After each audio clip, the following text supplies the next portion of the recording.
Et si la vraie crise européenne, ce n'était pas la guerre, mais la fin de la dépendance aux ressources russes? Imaginez, pendant des décennies, l'Europe a prospéré, en partie grâce à l'accès à des matières premières russes à des prix dérisoires.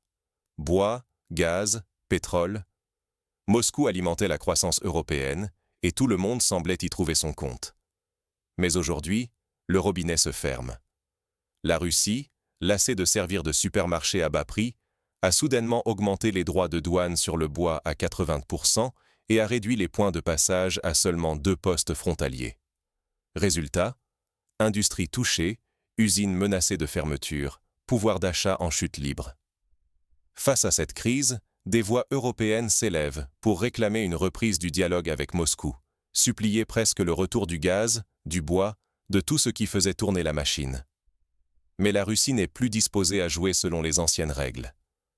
Désormais, c'est elle qui pose ses conditions, profitant de la faiblesse de l'Europe pour imposer ses propres choix économiques et politiques.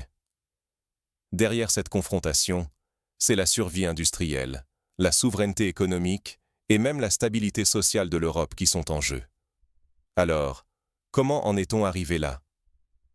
Pour comprendre ce retournement spectaculaire, revenons ensemble sur l'histoire de cette dépendance énergétique et voyons ce qui a, véritablement, tout changé.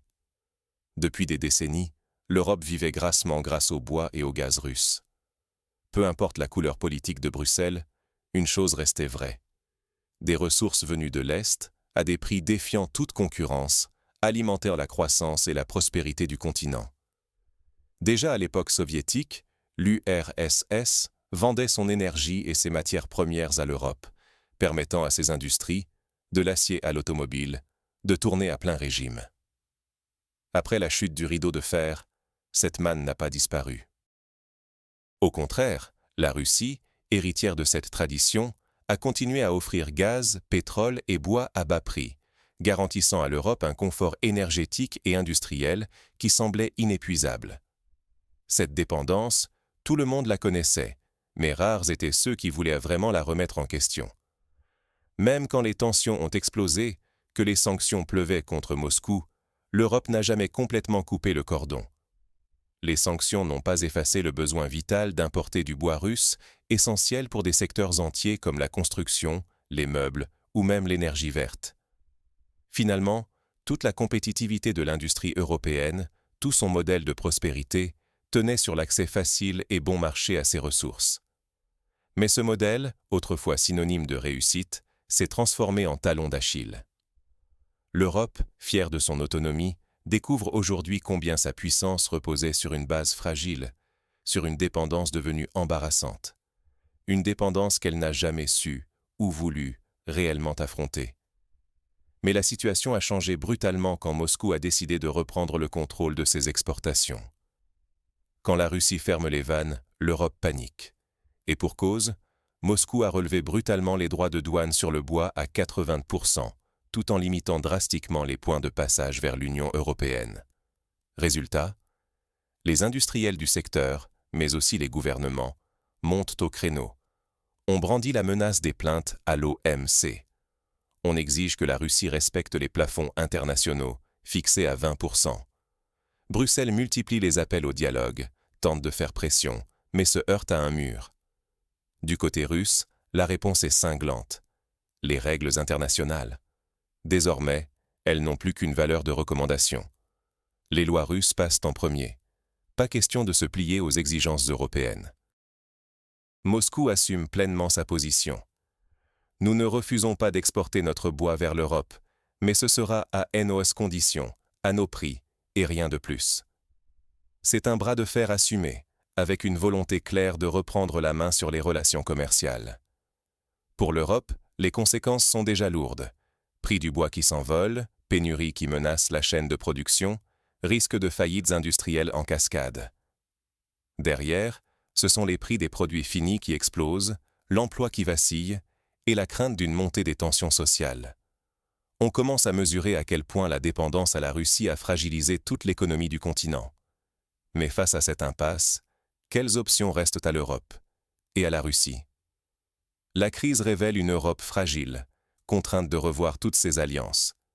Désormais, Même en Allemagne et en France, des voix politiques s'élèvent pour réclamer un retour du dialogue avec Moscou.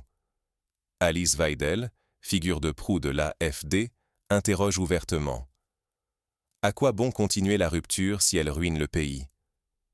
Elle demande la reprise des négociations autour du gaz russe et la révision du soutien inconditionnel à l'Ukraine. En France, Florian Philippot va dans le même sens, dénonçant une course folle vers l'intégration de l'Ukraine dans l'UE, qui, selon lui, ne peut qu'aggraver le marasme européen. Face à la flambée des prix et au risque de pénurie, beaucoup réalisent que le modèle d'alliance avec les États-Unis atteint ses limites. Le gaz américain reste cher, la situation géopolitique est de plus en plus instable. Pire encore, les garanties sécuritaires que l'on croyait acquises paraissent tout à coup fragiles. La guerre au Proche-Orient n'a fait qu'aggraver la donne, accentuant la pression migratoire et la peur du terrorisme. Dans ce contexte, la Russie, malgré les tensions, apparaît soudain comme un fournisseur plus fiable et prévisible que d'autres alternatives. Moscou n'a plus besoin de forcer la main, elle impose désormais ses propres règles. L'Europe se retrouve au pied du mur, forcée de repenser ses dépendances si elle veut préserver son pouvoir d'achat, sa stabilité industrielle et son influence mondiale. Car continuer dans la rupture, c'est risquer une crise durable et une marginalisation accélérée sur la scène internationale. Mais au-delà des grands discours politiques, que doit-on en tirer concrètement? Faut-il céder aux pressions extérieures ou bâtir une véritable souveraineté? C'est la question qui se pose aujourd'hui, alors que la Russie n'entend plus jouer le rôle de fournisseur docile. Désormais, Moscou ne cède plus aux exigences de Bruxelles et impose ses règles. Si l'Europe veut accéder aux ressources russes, il faudra payer le prix fort. Les droits de douane, notamment sur le bois, explosent. Mais derrière cette fermeté, un autre débat agite la Russie. Respecter les règles de l'OMC ou s'en affranchir pour affirmer sa souveraineté. Certains en Russie dénoncent même l'influence persistante de lobbyistes pro-occidentaux, qu'il faudrait écarter pour défendre les intérêts nationaux. Face à cette nouvelle donne, l'Europe ne peut plus se contenter d'espérer un retour à la normale. La dépendance énergétique et industrielle l'a rendue vulnérable, et la crise actuelle agit comme un électrochoc. Rester prisonnier d'anciennes habitudes, c'est risquer de voir le pouvoir d'achat s'effondrer, l'industrie décliner, et la stabilité économique voler en éclats.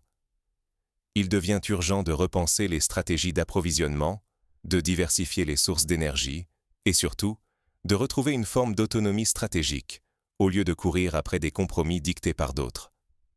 Pour les décideurs comme pour les citoyens, la leçon est claire. Il ne suffit plus de chercher la solution la plus facile ou la moins chère. Il faut s'armer de lucidité, questionner les dépendances et bâtir une résilience européenne, même si cela exige des sacrifices à court terme. Sinon, l'Europe risque de rester à la merci du bon vouloir de ses partenaires ou de leurs intérêts. Pour finir, revenons à la question centrale. L'Europe est-elle prête à accepter les nouvelles règles du jeu imposées par la Russie?